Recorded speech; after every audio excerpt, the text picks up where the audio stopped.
Pues res, en un minutet, que arribem a l'hora i comencem. Jo soc Vicent Julià, com fica i baix, sinó que suposo que ja sabeu, i ahí tenim a la meva companya Olaya, que som els que us anem a tratar d'informar, no? de com està la cosa. En primer lloc, benvinguts i benvingudes totes, no? A l'assemblea. La idea de l'assemblea és explicar com queden els processos d'estabilització, no? Després de l'entrada en vigor de la llei de 2021 de mesures urgents, no? Per a no recordo exactament ara el títol, però mesures urgents per a la reducció de la temporalitat en l'ocupació pública, no? Pues esta llei ha afectat a tots els processos que teníem en marxa en la universitat i pues no aconseguim, no? que l'administració pues, faci algun tipus de comunicat i vos tenen a totes i a tots pues, patint, no? perquè uno no té clar. Anem a anar per diversos blocs, no? Com vos comentàvem en la convocatòria, i anem a començar parlant dels processos d'estabilització. Vaig a fer un poc d'història. Olaya, tu quan vulguis, com saps, me talles i me corregixes o afegixes quan tu necessites i penses que és convenient. I pues això. Val. La universitat ha llançat dos plans d'estabilització, no? El primer del segon plan d'estabilització, no? Aquell que se va signar i que la universitat va partir en tres, no? La seva oferta són els exàmens, o sigui, les OPOs de 2018, 2019 i 2020 contenien aquestes places que vos he ficat jo així del segon pla d'estabilització.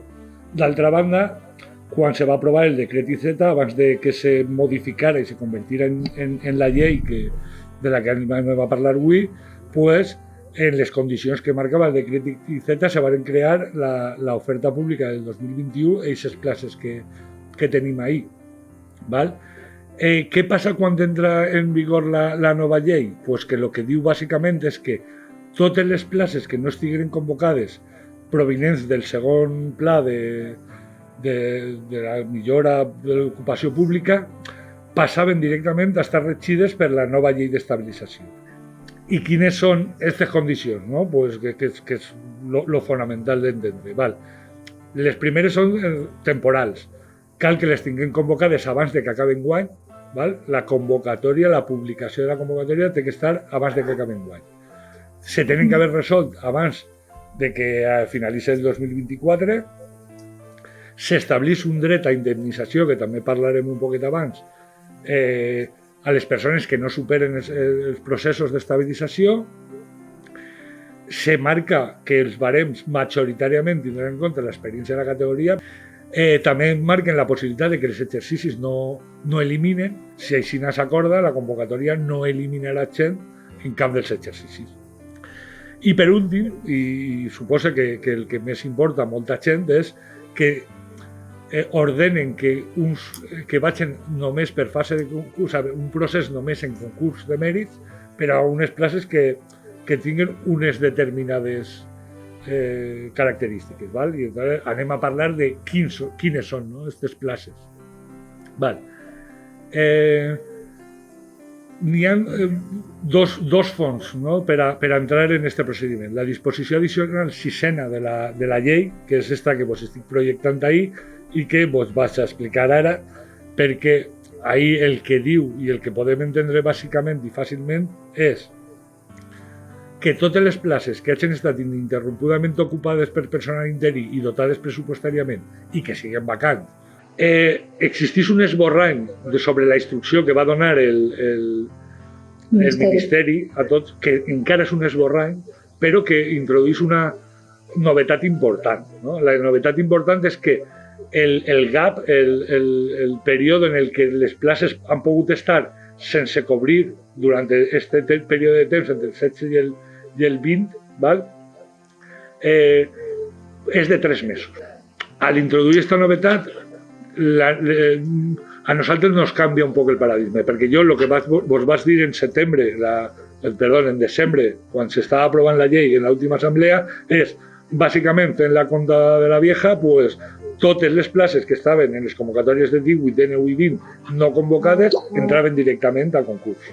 Val? Ara vos dic que totes aquestes, però que a més moltes o quasi totes les del 2021 van estar en funció, o sea, en condició de complir aquest requisit. Aquelles places que veiem que havíem oferit en el 21. I també això afectaria algunes places que han sigut convocades, o sea, oferides, ¿no? en la OPO per estabilització. Val, pues ara resulta que en aquestes condicions també estarien en concurs. I això ens genera alguns dubtes, no? Com què passa en aquestes places.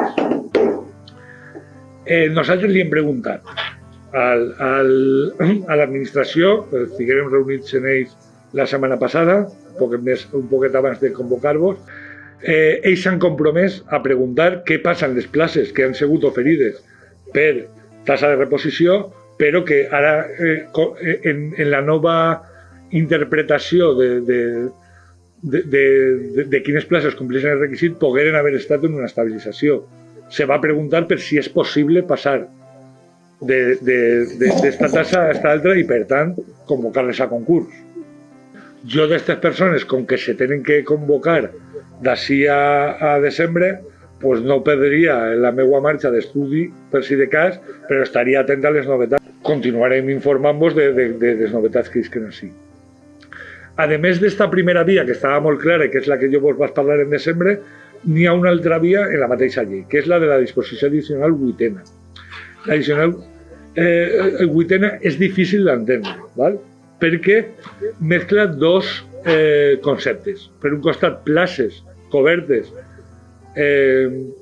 a dia 31 de desembre de 2020, cobertes, places vacants cobertes per personal interí, però després parla de la relació de serveis que tenen aquestes persones. I això, pues, clar, genera el dubte de com.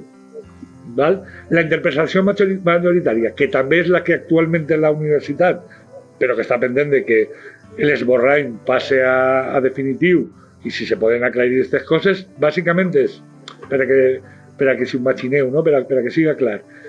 Fem una foto el dia 31 de desembre del 2020. Totes les places vacants d'aquest dia, mirem la persona que l'ocupa quina antiguitat té. I si aquesta antiguitat és major del 2016, s'entén que aquesta plaça també pot ser convocada a estabilització. Això també torna a influir en places que ja hem ofertat per torn de reposició, per tassa de reposició. D'altra banda, la universitat nos diu en aquesta reunió que tenim en el gerent, el vicegerent i la cap de personal que és difícil per als informàtics buscar això. Així que nosaltres, des de les assemblees, el que hem pensat és si algú està en aquestes condicions, és a dir, el 31 de desembre del 2020 ocupava una plaça vacant, té una antiguitat major, que nos escriga un email i nos diga jo estic en aquesta situació. Nosaltres comprovarem si està en alguna de les OPEs, aquesta plaça, i si no està, pues, li donarem aquesta informació a l'administració per a que puga i ofertar-la. Un dels problemes que tenim és que el Ministeri està tardant molt i nosaltres tenim l'oportunitat d'afegir noves places d'estabilització fins al 20 de juny. És 20, veritat, Olaia?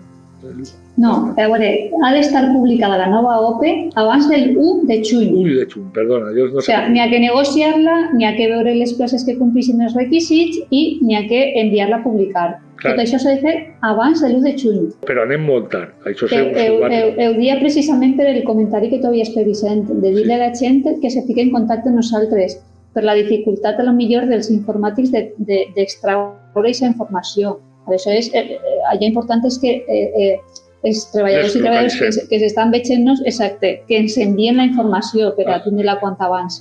De moment, a més, només és interpretació. L'esborrany que ha enviat el Ministeri no aclareix això. Però aquesta interpretació és la que està fent la CRUE, és la que està fent gerència, és la que està fent STEP i crec que és la que està fent majoritàriament tothom. Després n'hi ha això que sí que és novetat, no?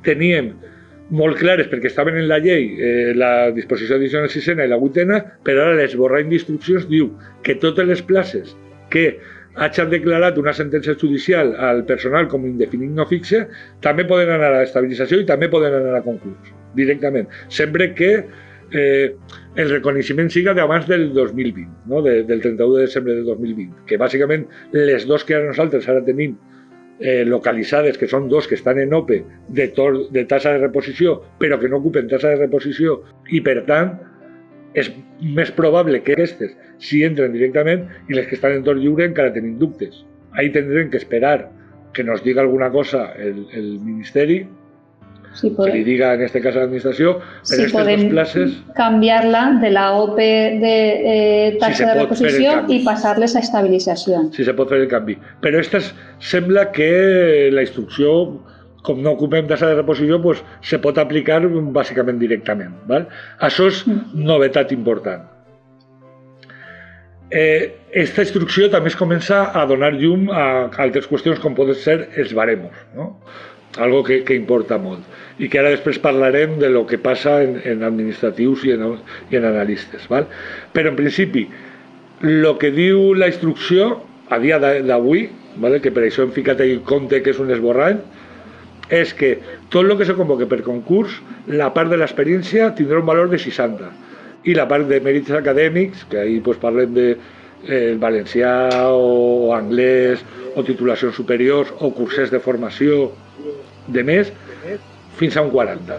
Això és el que diu ara mateix l'esborrany. I les que isquen per concurs o oposició pugen el percentatge d'experiència professional fins al 90%. I en els mèrits acadèmics inclús suggereixen comptar exàmens aprovats amb anterioritat. Òbviament, este 90 i este 10 va sobre el 40 de la fase de concurs i no del 60 dels exàmens. Val? Això és el que se sap con respecte als barems. Després, indemnitzacions, val? Perquè clar, aquesta és una altra passa. Què passa si jo no aprovo? Val? El que està molt clar és que la persona té que participar en el procés per a que es puga per a que tinga dret a tindre dret. A partir d'ahí n'hi ha dues interpretacions, val? La que nos va fer l'administració l'altre dia i la que fan els serveis jurídics d'estat. Val? Què diu l'administració? Que com tota l'estabilització està relacionada en un escrit enviat al Ministeri, que és el que té els còdics de les places, que aquests còdics s'han canviat quan per concurs s'han cobert les places, s'han dit, esta ja no és, ara és esta. Pues l'administració interpreta que els que ocupen aquestes places marcadetes, diguem, en la relació, tindran dret a una indemnització. Val? El que interpreta STEP és que totes les persones que havien estat en frau de llei l'interpreta perquè la llei, quan parla d'això, és volant, o sigui, no concreta en absolut que són les afectades en les places afectades. No? El que diu és, bàsicament, que el que no supere, els interins de llarga durada que no superen. Per tant, nosaltres interpretem això. Què nos diu els advocats? Que quan arriba el moment, si algú desgraciadament, perquè l'objectiu principal és que la gent aprove, supere, perquè estem parlant de que nos consulte. No? Que nos consulte perquè, com sempre que té que veure per el mig indemnitzacions i qüestions, els casos n'hi ha que mirar-los al detall. No? Dos casos que semblen iguals no sempre són iguals. I per tant, sobre les indemnitzacions ja vos dic, ara mateix poc hi aclarir-nos. Bàsicament, l'administració interpreta una cosa, nosaltres com a sindicat una altra diferent. Anem per fi a les dues oposicions que estan convocades, s'han quedat fora del procés d'estabilització de la nova llei. Val?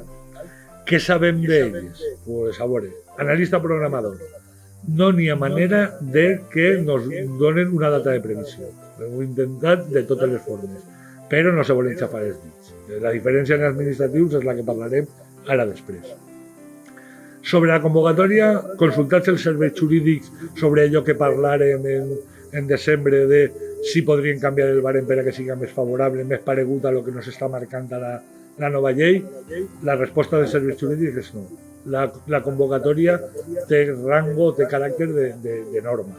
I per tant, sense anul·lar-la, no poden canviar algo tan gran com un barem i menys per un barem que s'ha aprovat després d'haver estat convocat la plaça. Aleshores, El barem és el que ja conegueu, el que se va aprovar per a estabilització. L'oposició tindrà les dues fases aquelles d'un únic examen, però primer barem en estabilització per a assignar les places d'estabilització i després en la gent que no supere baremarem en l'altre, no? En taxa de reposició per acabar de completar les places, no? Que se formen, i és el que a mi m'agradaria tindre millors notícies, però aquestes són les que tenim, no? Les que us tinc que donar. Administratiu. Val. Lo dit sobre el baremo és aplicable aquí. No es pot fer. Aquí, com ja sabeu, perquè hem estat enviant notícies i, a més, tota la gent que està implicada parla molt a sovint d'això, òbviament, n'hi hagué un recurs que se va rechazar incurrint una errada de fet. En base a esa errada, se va fer una resolució que no donava la raó a la persona. La persona va presentar un recurs extraordinari de revisió dient és que s'estan basant vostès en una cosa que és una errada. Se n'adonaren que era veritat i per a poder resoldre la llei marca que per a poder resoldre este recurs extraordinari el Consell Jurídic Consultiu, no, que és l'òrgan consultiu d'ací del País Valencià, tenia que fer un dictamen. I aquest dictamen només diu que cal resoldre el recurs favorablement, no les pretensions inicials, sinó que s'ha donat una errada i que, per tant, l'administració té que revisar la seva decisió, no? Això és el que diu. El Consell Jurídic Consultiu no entra al fons. Què és el que sabem per Secretaria General i per Gerència? Perquè ja vam estar parlant, jo en el Consell de Govern també els vaig insistir, que el pla ara que ja tenen permís, que suposo que s'està fent, és resoldre favorablement el recurs. Altres coses perquè la persona tenia més raó que totes les coses del món. Era una errada a l'hora de preparar la convocatòria i, desgraciadament, per la errada, ningú va llegir el fons i que ja podria haver estat solucionat si haguem llegit el fons i no s'haguem quedat en la forma. Però, bueno, això no ha passat. Què passarà ara? Que li donaran la raó, però la seva intenció és no s'anul·la la convocatòria, sinó se corregís per allò del principi de conservació dels actes, no? L'única cosa viciada és una part de la convocatòria molt fàcil de canviar, la seva intenció és canviar aquesta part, tornaran a obrir el període de presentació d'instàncies. En principi la seva voluntat és només fer-lo en el torn de diversitat funcional anglès, perquè és on estava la errada, on s'ha provocat tot el problema, no? Era en este cupo específic. Se presentaran noves instàncies o no, se publicaran les llistes provisionals i directament, en el moment en què passen els terminis, no? Directament les definitives. Segons els terminis que hi barallen, no? Això ja estava tot previst i anem en termini. De fet, ells pensen que a principis de maig podrien tindre tot solucionat i preparat. L'únic tema és que decidiren no juntar l'oposició en la de la Universitat de València. Nosaltres pensem que és un bon criteri i per això l'han convocat un mes després. Per tant, el que sabem a hores d'ara, segona quincena de juny, l'examen. Previsiblement, com només tenim un exercici, lo previsible, com vos dia, al ser un únic examen, és que avancem a la Universitat de València en quant a la resolució. O això és el pla, almenys, de gerència per intentar que si n'hi ha gent que aprove les dos, com nosaltres ho fem abans, a veure si volen quedar-se. Ja cada persona ja decidirà si està en aquesta situació o no. De totes maneres, cal recordar que els processos d'estabilització en administratius i en analista programador primer prendran possessió, estabilització i després taxa de reposició. Aleshores, no sé com quedarà després. Aquesta és la intenció. Tots sabem lo fàcil que se desbaraten els plans d'ací, no?, en quant a previsió. Però a mi m'assegura el gerent que este és el pla i que ell ha comptat en això i que la data de juny entra perfectament en la resolució de primers de febrer del comitè jurídic consultiu, del Consell Jurídic Consultiu. Val. Una altra cosa de les que volíem informar, que passa en les places estructurals del capítol 6, perquè, com sabeu, pues, la llei permet, la nova llei d'estabilització permet afegir aquestes places, fent una nova abans de l'1 de juny, val? Aquí era on tenia, ja la data, val, ben ficada. Fer una altra OPE i presentar-les. Quin és el problema o l'excusa de l'administració? Que la mateixa llei diu que no se poden augmentar ni la massa salarial ni el nombre d'efectius. Com esta llei està pensada per a administracions que no tenen gent en capítol 6, com pot ser un ajuntament, la conselleria o altres, nos passa com en la reforma laboral. Ningú ha pensat en les universitats. I, per tant, ara el que estan, que és el que s'han compromès també, és a preguntar si aquestes places de capítol 6 se permetria augmentar la massa salarial considerant que ja estan en pressupost, tot i que no estiguen en el capítol de personal, sinó en el capítol d'inversions. I també volen altres qüestions tècniques, no? El gerent ell està molt preocupat, com jo estic molt preocupat per la gent que està en aquesta situació, doncs ell està molt preocupat per les comptes i diu que si no troba una forma, si no li donen mecanismes per a poder passar diners del capítol 6 al capítol 1, doncs que tindríem més problemes. Esta és la informació que teníem que donar-vos sobre lo que sabem. Seguiremos trabajando y seguiremos informándonos cuando haya novedades, porque entendemos que si alguien se ha tranquilizado un poco o tiene la cabeza más clara con lo que tiene que hacer en su vida, ya hemos conseguido el objetivo, ¿vale?, de la asamblea. Por lo demás, pues nada, suerte a los que estáis en estos procesos y nos vemos cuando haya novedades. Gracias. Muchas gracias a todos y todas por la asistencia. Muchas gracias. I qualsevol dubte, com diu Vicent, ja sabeu on estem.